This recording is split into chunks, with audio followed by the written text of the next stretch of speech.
بسم الله الرحمن الرحيم.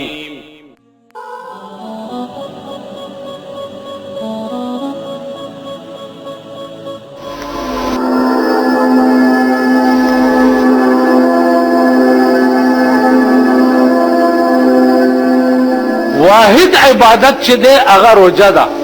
رسول الله صلی الله علیه وسلم فرمایي چې الله وی حدیث قدسی ده، الله وی چې الصوم لی وانا اجزی به، روزه زما ده او د دې جزا به زه په خپل لاس ورکوم.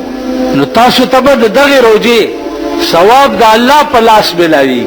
یا الله چې د الله لاس به څنګه یو روایت ده چې الصوم لی وانا اجزا به، روزه زما ده او د روزه په بدل کې به روزدار ته زه ورکړل کېږم.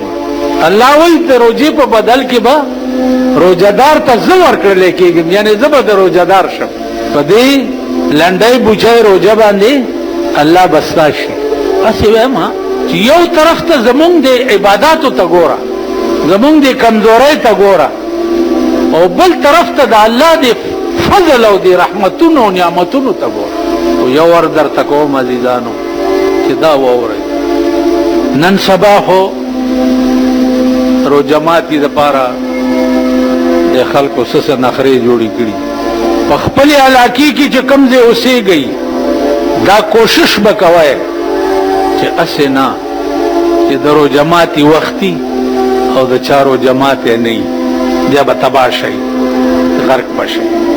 په خپل علاقې کې به دا سروې کوئ چې اسې نه چې څوک بې پېشمني پاتې نشي، څوک بې چایو پاتې نشي. نو ته به وایې چې مونږ ځان له چې څه کړي به بل له ورکوو. تا یو سړي راته بل ورځوله مونږ ځان له چې څه کړي به بل له ورکوو. کښېنه، تا ځان له څه کړي؟ خو غټه غوښه به دې پخ کړي، ټیپر به دې پکې اچولي، چټني مټني به دې هغې تا ځان له څه کړي؟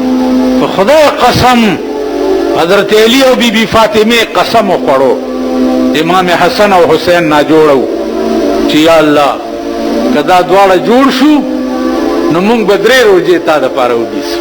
دا دواړه خدای جوړ کړه، دواړو روزه ونیوه.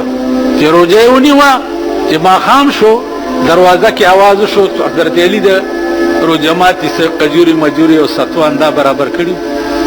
دروازه کې آواز وشو چې مسکینان یو والله کم دروټی درک لګي. دواړو چې ځان له څه بندوبست کړی هغه ټولو چت کو هغې له بار ورکړه.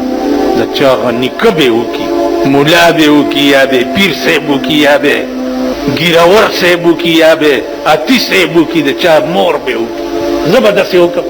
سبا له بیا روژه کړه په نهاره، چې بیا یې روژه کړه چې ماښام یې بیا څه قجورې وغیره تیارې کړې، بیا دروازه کې آواز وشو چې یتیمان یو د روټۍ درکب نه لګي. بیا حضرت علی هر څه اوچت کو بارې ورکړه. بی بی فاطمه هم ورته داسې نه وایي چې دا څه کوې، مونږ به نه خورو. نه، فاطمه وه که نه، خاتون جنت وه که نه، مونږ به د خپلو کورونو کې دوی ته به داسې وکړئ. تاسو په ایمان ووایئ، زه به یې وکړم، تاسو به یې وکړئ. په 3مه ورځ بیا روژه شوه. چې بیا روژه شوه چې بیا ماښام تیاری وکړو، بیا دروازه کې آواز وشو چې اسیران یو د روټۍ درکم نه لګي. بیا هر څه اوچت کول. قرآن راغی چې یوفون بالنذر ویخافون یوما کان شره مستطیرا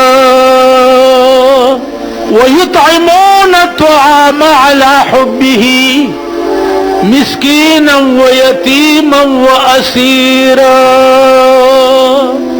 قرآن راغی چې دا په وفا په نظر ولې وکړه چې دا ورځ نه یریده چې په کومه ورځ به شر به په ټوله دنیا خپور او بیا روټۍ وخوروله په چا؟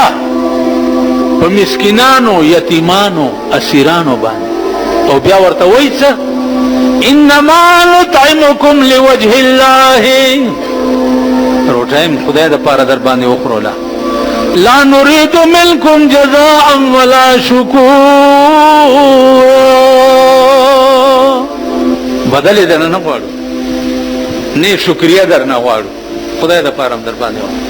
نفلی روزو کې حضرت علی او د بی بی فاطمه ایمان ګوره. اوس فرضي روزه د عزیزانو په علاقه کې به دا سروې کوئ څوک بې چایو پاتې نشي څوک بې روجماتي پاتې نشي څوک بې پښمني پاتې نشي کینې ټول علاقه به په الله ونیسي